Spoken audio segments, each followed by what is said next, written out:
So Trina, you mind introducing us to our presentation? Absolutely.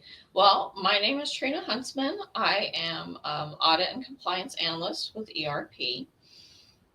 And I have a helper with me today. Sean, if you don't mind introducing yourself. My name is Sean Reid. I'm the Information Security Officer for ERP Suites, and I also have Audit and Compliance connected to me. So we are. I'm very excited for Trina to be helping everyone out and giving us some knowledge on how all of this links together, especially with AI involved as well. Perfect. Well, so you are in AI governance and compliance. I actually wanted to start off with a question. How many of you have definitions for governance and compliance? I'll let you put it in the chat if you have any feedback for what you believe it is, because today is about helping you truly understand what governance and compliance is. So today we're going to cover definitions. We're actually going to cover AI definitions and human definitions. We're going to talk about the similarities and the differences. We're going to talk about what ERP is doing about AI, how you're going to implement governance and compliance with AI, and we're going to give some examples. That's what we're planning on covering today. So I like to be interactive. So Sean, did we have anybody say that if they had definitions of governance and compliance? No, not yet. Not yet. I would say go ahead and proceed. Yep, I'll keep going. I just was throwing it out there. Didn't know if anybody had answered yet. So I'm going to go through what really helped me at the beginning understand that governance and compliance are actually different. We always hear them together, but they're actually not the same. So an analogy that really helped was governance is build the house and decide how it should operate. So it's the framework of compliance. So compliance is follow the rules about how to live in the house. So for me, that really opened up, so the outer workings, the foundation, the frame of this house is governance. And what you're doing on the inside is actually compliance. Let's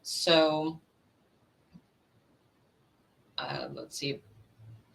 When I was building this slide, I actually used AI to help me with the picture itself. I thought it would be a fun way to use human interaction with an AI to try to create a slide together. So I used ChatGPT in this particular instance, and I went through, hey, can you give me a picture of governance being a house and compliance being inside the house, to try to give you a really clear picture of what they are. And I actually had to prompt it quite a few times. It started out with really blah. It kind of looked like a for sale sign for a house. I didn't love it. And I had to get very specific with it. So I would add something and it would actually take something away. So for one example, it actually took away the crane hook that's holding on the roof of governance. And I'm like, no, that's not what I meant. Let's go through what I'm wanting again. And so I kind of had to baby it a little bit. I had to give it a lot of input to get what I wanted. And then it was just a very blah picture. I said, make it colorful. And this is the first image it gave me. And it just made me so happy because I'm like, it really showed how AI is still a child in some instances, this being one of them. There were a lot of prompts that I had to go through with this one. So you and I spoke some about that, about you having to build this. Please tell us what happened when you wound up putting in all the guidance and all the prompts. So it was a lot of back and forth. It was about probably 10 times of me saying, no, I want it this way. And I actually overheated the server. It said, hey, I need to take some time to cool down. I will produce this in a few minutes. Please, come back. And when I came back, I actually let it cool down for a couple hours. And I had to re-prompt it because it didn't give me a picture at the end when it said, I'll automatically upload this. So we still had some struggles there, but I had no idea you could actually overheat the server. It was quite funny. I guess that means Skynet's not around the corner yet. Maybe not as close as we thought. So you mentioned these are human definitions, correct? Correct, yes. So we're actually going to be covering next, what does AI think? I was curious at if you asked AI, hey, what is governance and compliance? What's it going to tell me? Because it's such a hot topic right now. And so the next slide is a reference slide for you of what I got out of it. I'm not sure everyone is aware, but AI has been around for a lot longer than I realized. Its first big milestone was in 1951. It's called Program Nimrod. It was a mathematical game. Sean, I think when we talked about this, you referenced a movie. I don't remember what it was. War games. Oh, okay. So war games.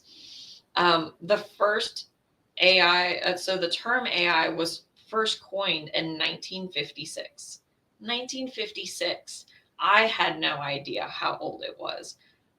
It was kind of incredible for me to think that it's been around for that long. So when I asked the AIs what they thought about what is governance and compliance, I really got a lot of the same answer. At the very end, after the closing, I actually have the actual responses from the AI themselves. So I'll go through them so that you can come back to the recording and actually see what they said for reference to this. But just time constraint, I kind of summarized it for you. For me, I noticed more of their personalities, is how I would put it. ChatGPT was more formal. It focused more on risk. It was very clear. Like, I really enjoyed how clear it was. Copilot was more strategic. It had more of an ethical tone. And for me, that is helpful in certain instances, whereas Gemini it's very wordy. Gemini really is wordy. So for training or educational materials was awesome, but the way that it structured it was really helpful to me to be able, the way my brain works, to see it. And so there really weren't, like it was more of a personality to me, as far as, when I was going through and reading the responses. That's what I got. And we'll actually talk about the nitpicky differences in the next slide. So in this slide, I kind of covered governance and compliance together. So the focus of some of them agreed. So in the focus, you can see ChatGPT and Copilot were they were the same, and Gemini was more strategic direction. And then ChatGPT and Gemini agreed in terminology, whereas Copilot was different. Risk and trust, you can see that two of them agreed as well. One focused a little bit more on, risk mitigation and stakeholder trust, and the others were very, strict rule followers. And then I did find it interesting that on scope clarity, Gemini was the only one that distinguished between internal and external rules. Just one of those, that's that personality coming through of programmers. It's easy to see it when you put it in this sort of format. It really helped me just be able to see it more clearly. So we've talked, about the differences. Let's talk about the similarities. So I wanted to include this because all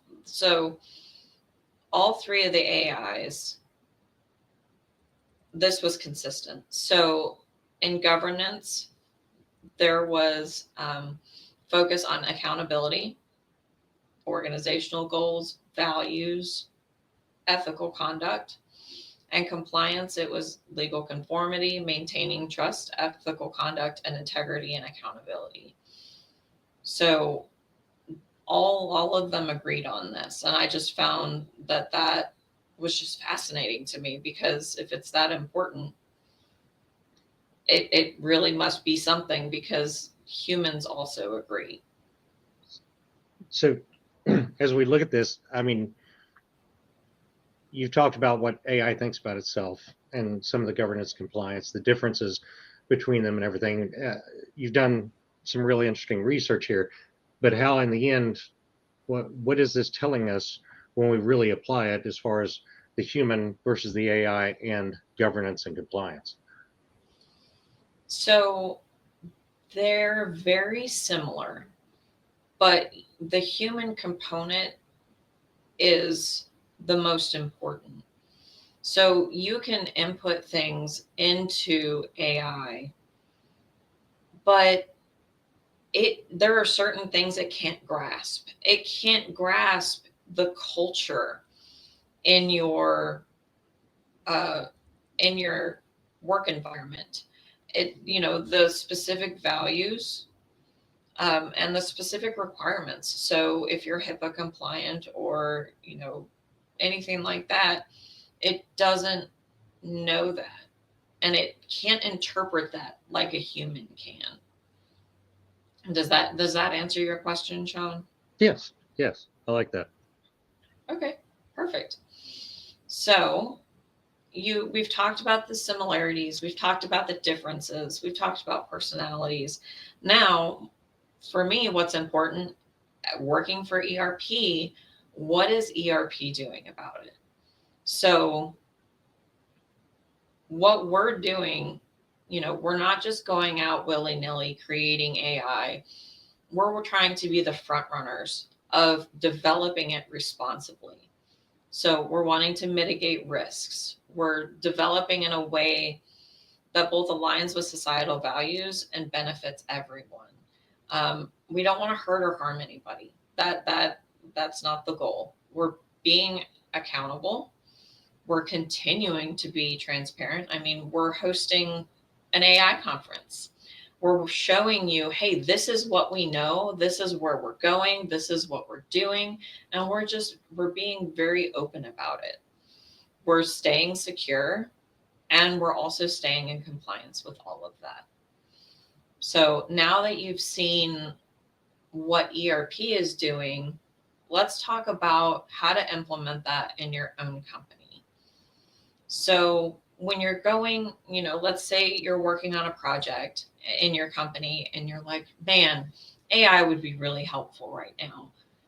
There are some questions that need to be asked before you just start using it. One is which AI is approved?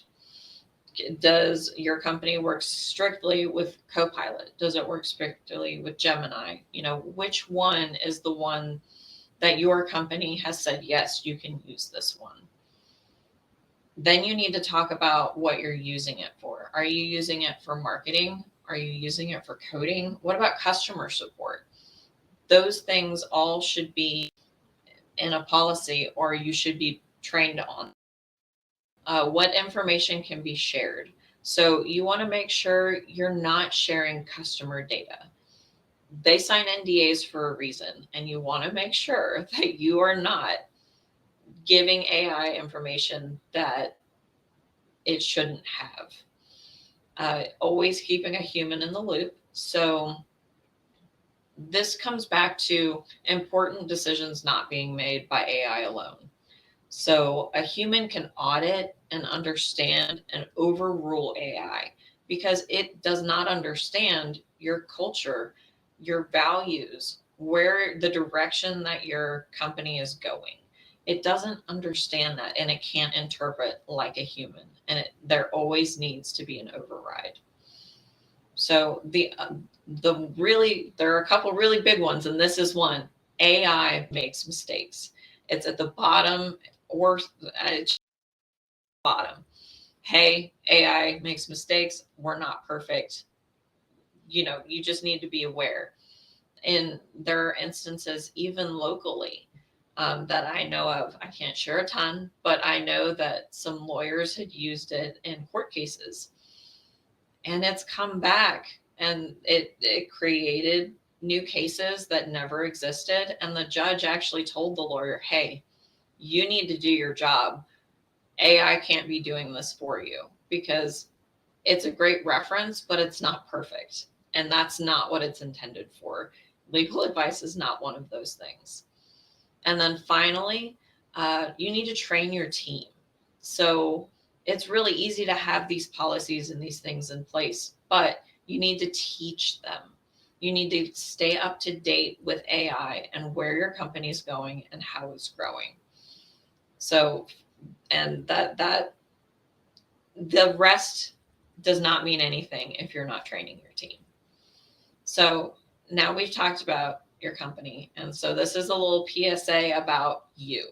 So you're wanting to use AI, but you're wanting to be safe. So let's discuss, what about you? Are you learning a new skill? You need to know why you're using it. Are you brainstorming? Are you life planning? Are you just exploring? It matters because it helps you stay intentional.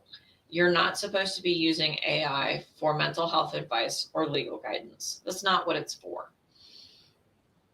And then you need to protect your personal information. No full address, no full names, no addresses, no phone numbers, anything you wouldn't want to give a stranger on the street, you don't want to be sharing with AI, because it is not perfect. And it is not always as secure as it may seem. So you can use it responsibly. I don't know how many of you had used AI. If that's something that you all want to throw in there, I would love to know how many of you all have used it.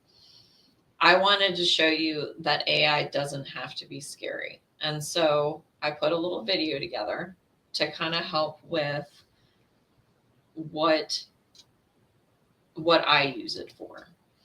So I love to cook, and I get really stuck. And sometimes you only have a couple of ingredients, and you've used those 5 recipes over and over and over. I'm tired of those. So I use ChatGPT. I said, I have chicken, I have sweet potatoes, and I have rice. Help me come up with something to eat. So this is all normal. This is what it looks like when you are using it, and it comes up with, hey, here's my suggestion on an easy 1-pan sweet potato casserole. So you can see, and I love that it gives you tips. Love that. But I also really love at the end where it talks about, or it asks, do you want it slow cooker friendly or meal prep?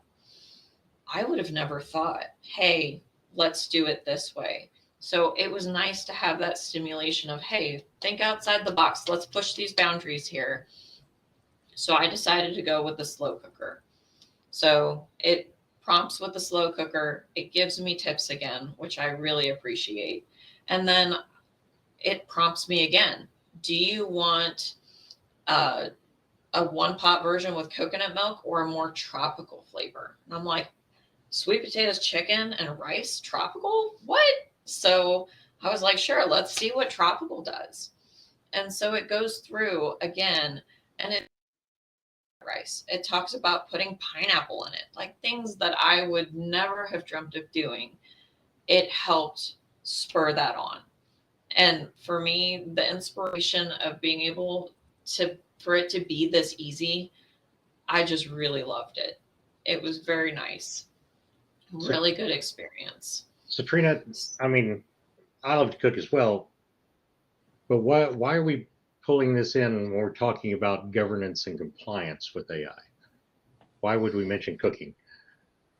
So I wanted to give something that was more relatable to most people. So not everybody works in governance and compliance.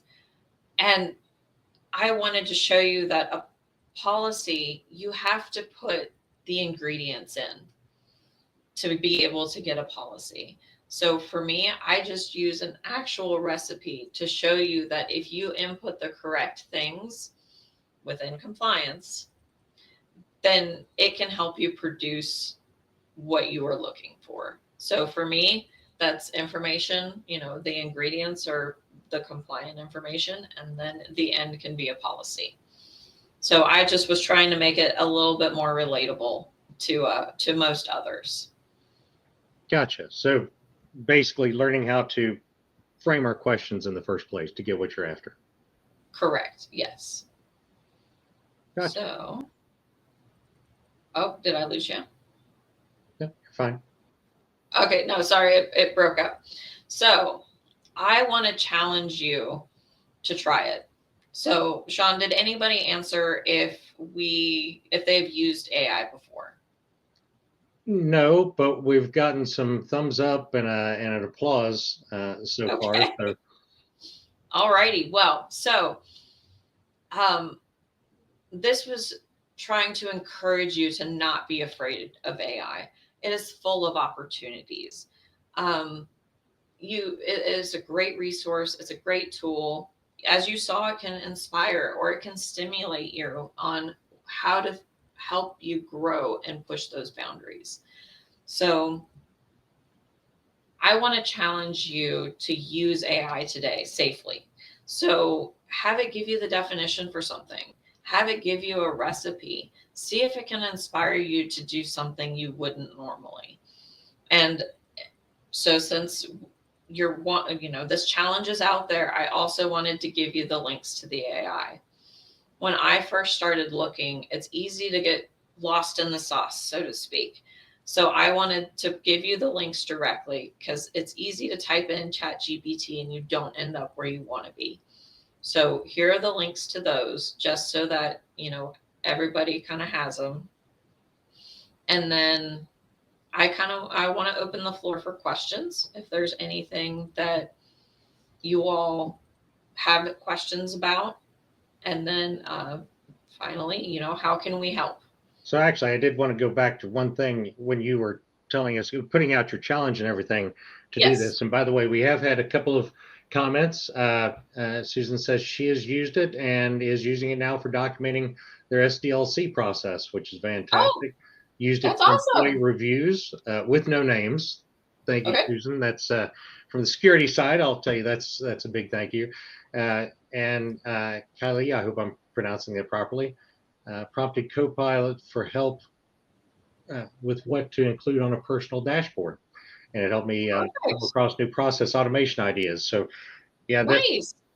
So I think from what I'm hearing from others, as far as practicing with this and what you're trying to get across, Trina, just to see if this example works, you're basically saying we need to practice with this a little bit before we have a big important document that we need to do. We don't want to be, Thomas Jefferson on the evening of July 3rd, 1776 saying, oh, was that due tomorrow? So exactly. So using it in your personal life, I found helped me transition to using it in my professional life, because I'm not doing hey, it's the night before a big review, let's write this. I've used it personally now and can use it professionally when needed. So yes, I agree 100% with you. Okay, now that we've touched that, at the very end, I do have what the actual responses from the AIs were. So I'll scroll through those slowly. So not too slowly, but you can go back and watch the video if you need to. And just let you all ask questions while I scroll through these. If you have anything, please feel free to throw it out there. We'd love to talk with you. And if there's something that you need to reach out to me personally, here's that again. Feel free to shoot me an email. Not opposed. I will definitely get back to you. Willing to talk about any of it. So, and in this one was ChatGPT. What does governance and compliance mean to you? And this was its response. We're going to move on to Copilot. Also, same question. And then we'll get to the wordy Gemini. Like I said, I love the structure, but there was just a lot happening. And then there were some other questions that I asked that you all may find interesting. I asked about limitations. Do you feel that governance and compliance limits you? I know that a lot of people personally can feel that way. So this is what the AIs think. I did find it interesting that the only one that I was even somewhat concerned about was Gemini, where it specifically talks about let's see, violations. It at one point, yeah, overly. So if you go about mid-page, overly strict regulations could potentially stifle development of AI. So that for me, I was like, oh, well, that's kind of the answer I was expecting from AI, but you threw it in a whole lot of words. But it did bring it back with lack of regulation could lead to harmful consequences. Just thought that was interesting. One of those just to throw out there for you. So, were there any questions? Let's see. We're open for questions. If anyone wants to put any in,